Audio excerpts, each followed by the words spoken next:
Ibu yang dimuliakan Allah Subhanahu wa ta'ala, ala fil jasadi mudghah, ketahuilah di dalam jasadmu itu ada segumpal. Idza saluhat, kalau dia baik, saluhal jasadu kulluh, yang lain ikut menjadi baik. Wa idza fasadat, kalau dia rusak, fasadal jasadu kulluh, yang lain ikut menjadi rusak. Di mana dia? Ala wahyal qalb, dia adalah hati. Maka yang pertama kali menghitam itu apa kata Allah? Kalla balrana, ada satu titik hitam. Ala qulubihim, ada satu titik hitam di dalam hati mereka. Ketika satu titik dibiarkan berubah menjadi dua titik, dua titik dibiarkan berubah menjadi tiga titik, 5 titik, 10, 100, 1000, maka dia pun menjadi hitam semuanya. Ketika hati sudah hitam, maka itulah azab di atas azab. Khatamallahu ala qulubihim. Setelah hati menghitam, terkunci, menular ke telinga. Wa ala sam'ihim. Setelah telinga, wa ala absarihim ghishawah. Padahal 3 itulah nanti yang akan ditanya di hadapan Allah. Inna sam'a wal basar wal fuad. Coba lihat, ketika akan ditanya, yang ditanya 3, tapi diawali dari telinga. Inna sam'a wal basar wal fuad, telinga, mata, hati. Tapi ketika terkunci, yang duluan dikunci hati. Khatamallahu ala qulubihim wa ala sam'ihim wa ala absarihim. Kalau hati sudah terkunci, telinga tersumbat, mata tertutup. Summum bukmun umyum, summum bukmun umyum, pekak, tuli, bisu, apapun tak lagi masuk ke telinga. Malam ini kita menyadarkan diri kita, terlebih lagi yang berceramah, jangan kau hanya sampai menyampaikan ayat saja. Hai Abdul Samad, apakah kau yang bicara itu hatimu sudah hidup? Senantiasa merasakan diri, aku orang paling hina, aku orang paling kotor, ditempelkan kening ke lantai di tempat yang diinjak tapak kaki, mengatakan bahwa aku bukan siapa-siapa. Malam ini Kepala Kanwil BPN Provinsi, Kabupaten, saya tak bisa membedakan mana yang kabupaten, mana yang kota, mana pegawai tinggi, mana pegawai rendah. Semuanya rata sama. Andai dibuat acaranya di kantor, mungkin saya segan, sungkan melihat dari seragamnya, bajunya. Tapi malam ini semuanya sama. Andai tak disebut tadi Pak Kepala Kantor, Pak Kanwil, saya pun tak tahu mana Pak Kanwil, mana tidak. Fotonya ganteng pula aslinya lagi daripada foto. Artinya apa? Bahwa kalau sudah masuk ke dalam masjid, ketika engkau merasa dirimu tinggi di atas, kau bukan apa-apa, karena yang paling tinggi di badanmu pun kau tempelkan. Tapi saat kau jatuh, rendah, down, stres, kau jangan merasa rendah, karena kau tegak berdiri di hadapan Allah. Kau angkat 2 tangan, Allahu Akbar. Di dalam diri ini disebut dia dengan qalb. Kenapa disebut qalb? Orang Arab menyebut qalb qallaba, karena sifatnya berbolak-balik. Pada saat selesai salat, astaghfirullahalazim, tidak ada yang paling bersih, dia bersih. Tapi pada saat petang sore hari, yusbihu mu'minan, paginya putih, bersih, tak bernoda. Wa yumsi kafiran, petangnya hitam. Makanya dari pagi dibersihkan. Solat subuh bersih, solat zuhur bersih, condong matahari solat asar bersih, tenggelam matahari solat maghrib bersih, sempurna gelap malam solat isya bersih, tengah malam bangun tahajud munajat, di tengah malam orang tertidur. Wa tusalli bil laili wan nasu niyam, engkau tegak di waktu malam, di saat orang semua sedang tenggelam dalam lelap tidur panjang. Tapi engkau menangis meratap mengenang dosa begitu banyak. Sab'atun yuzilluhumullah, di antara 7 yang mendapatkan naungan Allah. Yauma la zilla illa zilluh, hari itu tak ada naungan kecuali naungan Allah. Di antara yang mendapatkan naungan itu adalah rajulun zakarallah, orang yang berzikir, munajat, muhasabah diri di tengah malam, sunyi, sepi, fafadat ainahu, menetes air matanya. Berapa banyak sudah harta dititipkan Allah, berapa kupakai untuk zakat, wakaf, infak, sedekah, wasiat, hibah, ghanimah, harta rampasan perang di zaman Nabi. 7 harta yang akan menolong di hadapan Allah, 1 pun tak dipakai. Umur diberikan Allah 40, 60, 70. Berapa yang kupakai untuk menolong agama Allah? Berapa yang kupakai untuk mengingat Allah? Mata, tangan, telinga, kaki akan diminta tanggung jawab di hadapan Allah. Al-yawma nakhtimu ala afwahihim, mulut terkunci, wa tukallimuna aydihim, tangan akan bicara, wa tashhadu arjuluhum, kaki akan bersaksi di hadapan Allah. Siapa yang bisa menolong waktu itu? Kalau pernah tangan ini saat punya kekuasaan, 1 coretan tanda tangan bisa mempermudah urusan masjid. Sebutir kekuasaan yang dititipkan Allah bisa dipakai menolong agama Allah. Itulah yang akan menolong di hadapan Allah. Apa yang disampaikan malam ini, semua biaya pengurusan masjid 0. Itulah sesungguhnya yang akan menolong di hadapan Allah. Adapun harta yang disimpan, tabungan, deposito, tanah, rumah, kendaraan, semua akan tinggal menjadi harta warisan. Istri mengambil 1/4 kalau ada anak. Kalau tak ada anak, istri mengambil 1/8.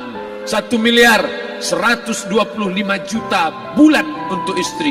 Kalau dia tak tahu hukum gono gini. Kalau dia tahu gono gini, dia tuntut ke pengadilan, dipotong lagi menjadi 2, 500 untuk dia. Dari yang 500 dapat lagi dia 75, 575 bulan untuk dia. Sisanya 425 diambil anak laki-laki 2 kali bagian anak perempuan. Lalu yang kita bawa mati apa? Dulu dibangga-banggakan, dihormati, dimuliakan. Yang kami muliakan Al-Mukarram, Al-Ustadz.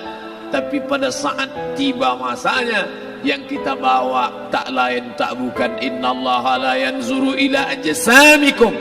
Allah tak menengok badan, fisik, bentuk tubuh, baju. Ini sampulnya saja. Wala ila suwarikum, Allah tak menengok rupa, wajah.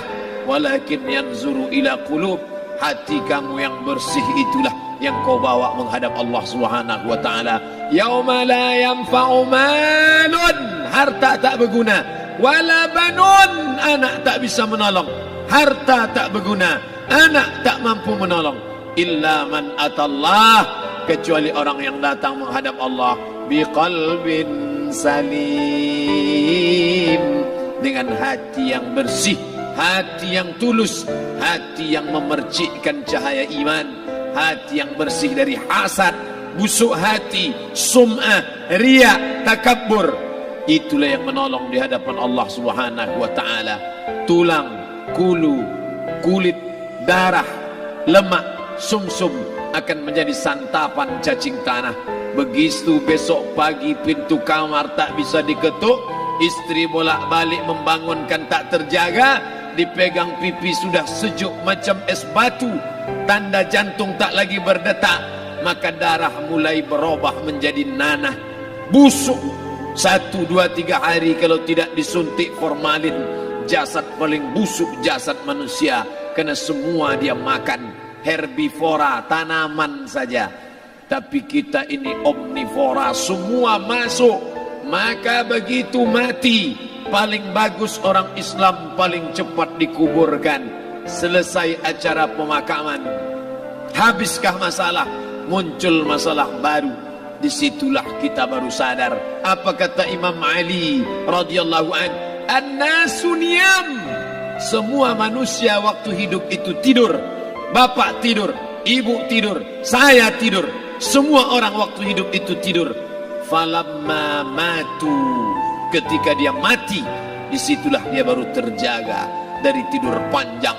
Saat Israel mencabut nyawa, ditarikkannya adalah satu centapan yang kuat. Disitulah kita baru terjaga dari tidur panjang. betapa aku meninggalkan salat, betapa aku tak berzakat, betapa dulu kekuasaan, aku lulus umur 30, pensiun 58, 28 tahun apapun tak pernah kubuat untuk agama. Sibuk membesarkan anak, sibuk mengurus warisan. Anak pun tak ingat dengan kita karena kita lupa menanamkan pendidikan agama di dalam otak kepalanya. Andai dulu pernah dia dibawa ke masjid, andai dulu pernah dia dibawa umrah, andai dulu dia dimasukkan SD IT, SMP IT, SMA IT, Islamic Boarding School, dibawa ke masjid, takkan dia lupa mendoakan selesai salat, Rabbighfirli wali walidayya warhamhuma kama rabbayani saghira. Harta yang banyak tak sempat menolong agama Allah, anak tunggal semata wayang tak sempat dididik agama, istri meninggalkan dalam keadaan stres susah hatinya karena dia tak diajarkan sabar menerima ridha ketetapan takdir Allah. Dan paling celaka, tak pernah anggota tubuh ini dipakai untuk berzikir, muhasabah, mengingat Allah. Tak pernah mata dipakai menengok Quran, kitab suci Allah. Tak pernah dipakai hati merenung sejenak, apa yang akan kubawa mati menghadap Allah Subhanahu wa ta'ala. Malam ini saya tak minta diajak ceramah tentang hukum zakat, hukum puasa. Saya tidak diajak tanya jawab apa hukum unjuk rasa besok tanggal 4. Yang ditanya adalah bagaimana kita merenung sejenak. Abdul Somad, engkau berhadapan dengan para pegawai Badan Pertanahan Nasional Provinsi Riau, berkumpul 12 kabupaten kota. Ini orang-orang ngurus tanah, dari dalam tanah naik ke atas tanah, ngurus tanah, ngurus tanah, ngurus tanah, masuk ke dalam tanah. Abdul Somad dari dalam tanah naik ke atas tanah, ceramah, ceramah, ceramah, ceramah, ceramah, masuk balik ke dalam tanah. Yang kau bawa apa? Baju koko tinggal, peci tinggal, pakaian kehormatan tinggal. Yang tentara belum pernah saya diundang. Ustadz besok datang takziah, bapak tentara meninggal, tahu-tahu kain kapannya loreng. Tak ada. Yang kau bawa kain tidak berjahit, disobek, kerak. Itu yang akan menyampul kulitmu yang selama ini kau dimandikan, dibersihkan oleh ibumu dulu 60 tahun yang lalu. Sampai masanya kau lupa kapan kau dimandikan dulu. Sekarang ruh melihat, disebut dia ruh karena dia raha ya ruhu ruh, seperti aroma semerbak yang datang pergi hinggap. Ruh sampai masanya dia datang masuk ke dalam jasad. Ruh sampai masanya dia pergi meninggalkan jasad. Malam ini dimuliakan Al-Mukarram Haji Abdul Somad LCMA. Kenapa Abdul Somad ini dimuliakan? Karena ruh hinggap sejenak sebentar, sampai masanya besok pagi dia ruh keluar dari dalam tubuh ini. Anak yang katanya ayahku sayang, istri katanya kaulah abang, sampai masanya mereka tak lagi mau mendekat. Rumah itu saya yang buat, saya yang mengukurnya. Tapi begitu ruh sudah keluar dari badan, tidak satu pun semeter, sesenti, sejengkal, seasta ada tempat di rumah itu untuk jenazah bernama jenazah Abdul Somad. Dulu orang bertanya, rumah Ustadz Somad di mana? Hari ini orang tidak lagi bertanya, tak lagi menyebut nama. Orang sudah mengatakan kuburnya mana. Dulu kalau dia masuk masjid, didatangi orang, disalami orang, mahasiswa, anak-anak, remaja mencium tangannya sebagai tanda hormat. Tapi begitu diletakkan keranda, kita akan sholat jenazah nanti selepas sholat zuhur. Apa kata orang? Letakkan di tepi sana, letakkan di tepi sana. Tak satu pun mau mendekat, letakkan dia di sana. Bahkan sebagian mengatakan dalam masjid, letakkan dia di luar. Dia tidak disebut engkau yang mulia, tidak digunakan kata ganti orang langsung. Letakkan dia di sana. Bahkan sebagian tak lagi, padahal tempat paling mulia sebelah kanan, orang tak lagi mau di kanan, mulai dia menjauh ke kiri. Kenapa kau ke sana? Takut aku mimpi hantu nanti malam. Mana?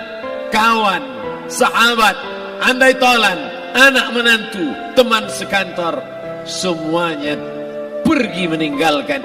Yang tetap dibawa, kalau pernah kaki melangkah salat berjamaah di masjid, kalau pernah tangan mengusap kepala anak yatim, kalau pernah tangan mengucap subhanallah.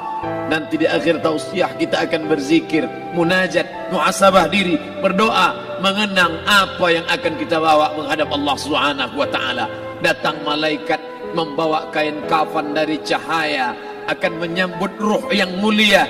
Hadis riwayat Ahmad bin Ambal dalam kitab Al-Musnad, turun malaikat berlomba-lomba membawa kain putih dari cahaya, menunggu ruh akan keluar. Ruh menetes seperti embun di ujung daun, daun tidak bergoyang, ranting tidak patah.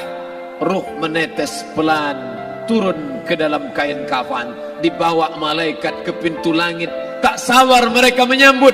Inikah dia yang selama ini berjamaah? Inikah yang dulu ketika dititipkan kekuasaan menolong agama Allah? Kam min masburin fil ardi walam yakun ma'rufan fis sama. Berapa banyak yang masyhur terkenal di bumi, malaikat tak mengenal dia. Ini ruh siapa? Tapi ini bukan LCMA, dia bukan ustaz, dia bukan ulama, tapi imannya dalam. Kekuasaan dipakai menolong agama Allah. Ruhnya keluar di bawah, semua malaikat mengucapkan salam. Inilah orang yang selama ini kami tunggu-tunggu, catatannya sudah lama. Setiap pagi petang malaikat subuh membawa catatan namanya, malaikat malam membawa catatan namanya. Kami merindukannya. Begitu orang-orang yang masyhur di langit tapi tak dikenal makhluk bumi. Tapi ada sebaliknya, yang ruhnya disentapkan, ditarik malaikat dengan begitu tarikan yang sangat kuat. Nabi bertanya saat Isra Mi'raj kepada mereka yang sudah mati ribuan tahun yang lalu, apa yang kalian rasakan? Yang satu mengatakan seperti tebasan pedang di tempat yang sama beratus kali. Yang satu mengatakan seperti kambing yang dikuliti hidup-hidup. Yang satu mengatakan seperti mata kail pancing ditarik dari kulit yang basah. Maka kita berdoa setiap selesai salat, Allahumma hawwin alaina, ringankan kami ya Allah, fi sakaratil maut, di saat sakaratul maut yang amat sangat menyakitkan itu. Dan mereka yang pergi tak pernah kembali, mereka yang mati tak pernah bercerita, kecuali hanya kepada Sayyidina wa Maulana Muhammad sallallahu alaihi wasallam. Di saat malam pertama di tempat yang gelap, di tempat yang tak pernah diimpikan oleh orang, tapi kita tetap melewati dan merasakannya. Perlahan-lahan cacing tanah, ular-ulat kalajengking akan menggerogoti kulit yang selama ini dimandikan, selama ini dipakaikan sampo yang mahal, selama ini dioleskan pelembab yang lembut. Tapi ternyata sebelum roh keluar jasad, setelah keluar dia hanya akan menjadi santapan cacing tanah, hancur berkeping hari demi hari. Yang pertama kali membusuk adalah mata, karena dia berisi cairan. Cairan ini mengering, busuk dan berlubang. Lalu kemudian usus sebulan di dalam tanah, mulai dia menggelembung masuk angin dan dia meletus pecah. Cacing-cacing tanah mulai datang menggerogoti, memakan. Habis lemak, tulang, kulit, bulu, sumsum, darah, jantung, empedu, limpa, buah pinggang. Habis semuanya, tinggal tulang-tulang yang memutih, dimakan oleh tanah, ditelan oleh massa, sampai akhirnya Asi bin Wa'il membawa tulang yang kering itu kepada Nabi Muhammad, baginda Sayyidina wa Maulana Muhammad. Ya Muhammad, ayuhyi rabbuka hadzal izam, sanggupkah Tuhanmu menghidupkan tulang yang kering ini? Nabi diam tak menjawab, sampai akhirnya datang Jibril alaihi salam membawakan wahyu.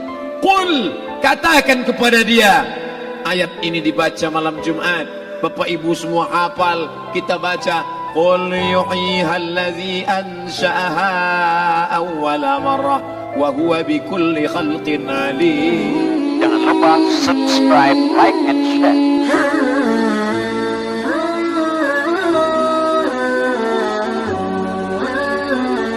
Thank you.